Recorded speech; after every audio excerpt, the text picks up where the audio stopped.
Yeah, it's going to be interesting for some of these blokes that they might not have got the chance before to start at the front of the grid, but yeah, like you say, it's going to be interesting racing, and it's going to be interesting to see, especially guys like John Bowe and Stevie J back at the back there, how they get through all these cars. So gives it to Cam Tilley. Greg Garwood will start alongside him. He had a couple of spins in the second race earlier today.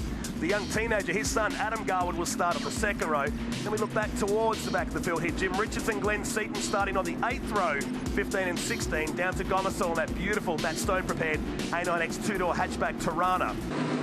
On board with Adam Garwood, the young teenager from Tasmania. They shipped a gearbox up from Melbourne on Friday night, fitted it in the car. He went out yesterday.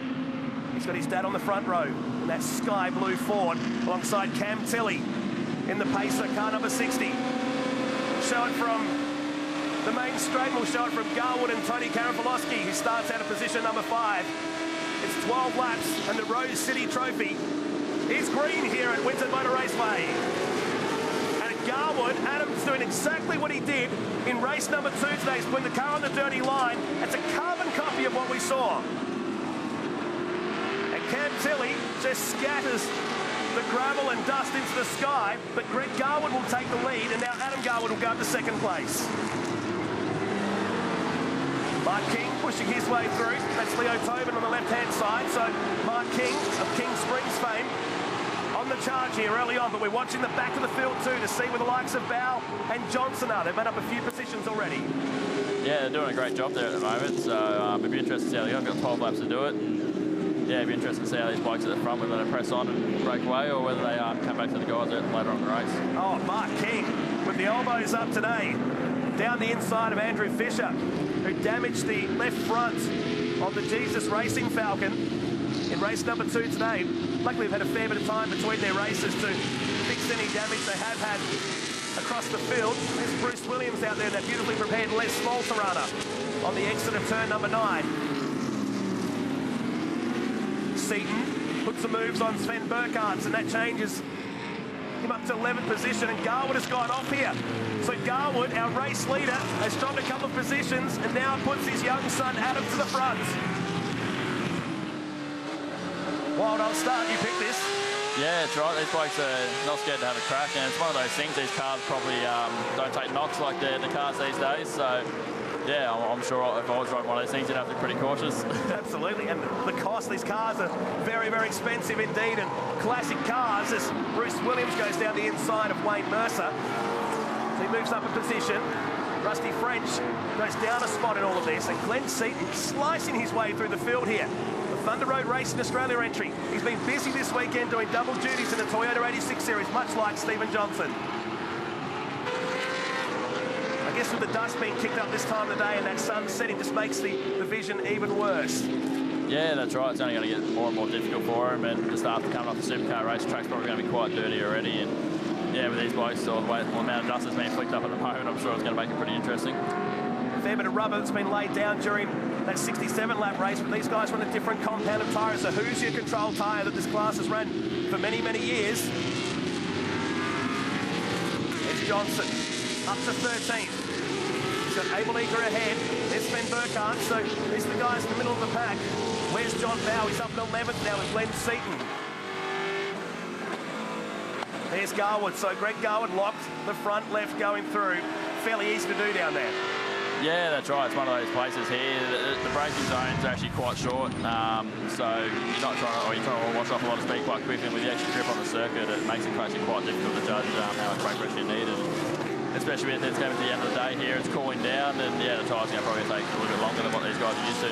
What we've noticed all weekend long is that all the drivers across all the categories have been a bit more braver down there at turn 10, 11 and 12, but not so up in this region.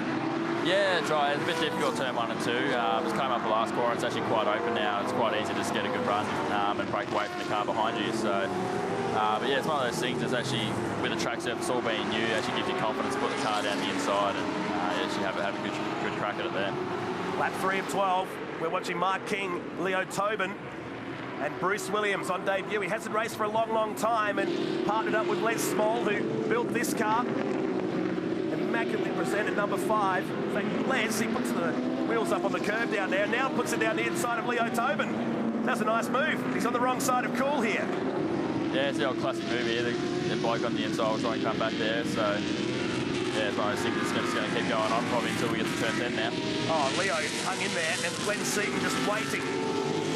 And now he'll pinch this spot. You think if he gets a better run out of turn number 9, the drag race now down to turn 10. It's for John Bow into it, and Eddie Abelnika, and Stephen Johnson. Yeah, it's only got four names there. 4 blokes being quite quick this weekend, and yeah, they're actually all together on track at the moment. So it'll be interesting to see how they come through and try to look after their position from behind as well. John Bow looking for a clean sweep. He chalked up his 80th race victory in the Touring Car Masters earlier today. 41st pole position. He's done it all in TCM. Replay down at turn 10, and that's Adam Garwood getting that two-wheeling feeling down there. Same two with the pacer. And Greg Garwood. It's a catchy thing down there. Yeah, that's right. So I've obviously missed that boat. That's obviously the line you got to take. Absolutely, yeah. You're taking notes busily here right now. That's right. Down the inside goes Glenn Seaton on Mark King. King well known for his production car exploits in the 90s and well, for his spring packages with King Springs that the teams used for many, many years too. Through the turn 5 sweeper. Oh no, I gave him a wrap. That's the 3rd time I've given a guy a wrap this weekend. Unbelievable. And now King goes off the track. Lucky it's not wet out there. He'll rejoin, but man, oh man. No more positive stuff coming out of Matt Nolte for the rest of the afternoon. Yeah, so it always seems to be the case when you talk about someone, you give some praise, and yeah, for some reason it seems they must have their ears burning and yeah, make mistakes like that. I promise I've never said about your start at Barbagallo. I promise. Oh, I'm not sure. No, Sunday was pretty bad for myself. Down to turn 5, turn 10 I should say, lap number 4. So it's popped the field open a bit here. Seaton and Bow, the big movers from the back of the field. Tobin, Abelnika, Johnson and Gomersall. Jim Richards had a very quiet weekend. The Shannon's Insurance entry runs in 14th. And here's Seaton all over the back of Bruce Williams. Back to my point, Les Small has built this car. He built the original Tirana that was raced back in the 70s in the Roadways colours. Yeah, gee, that's interesting. Would have been brought a few memories back, I'm sure, as he was putting that together.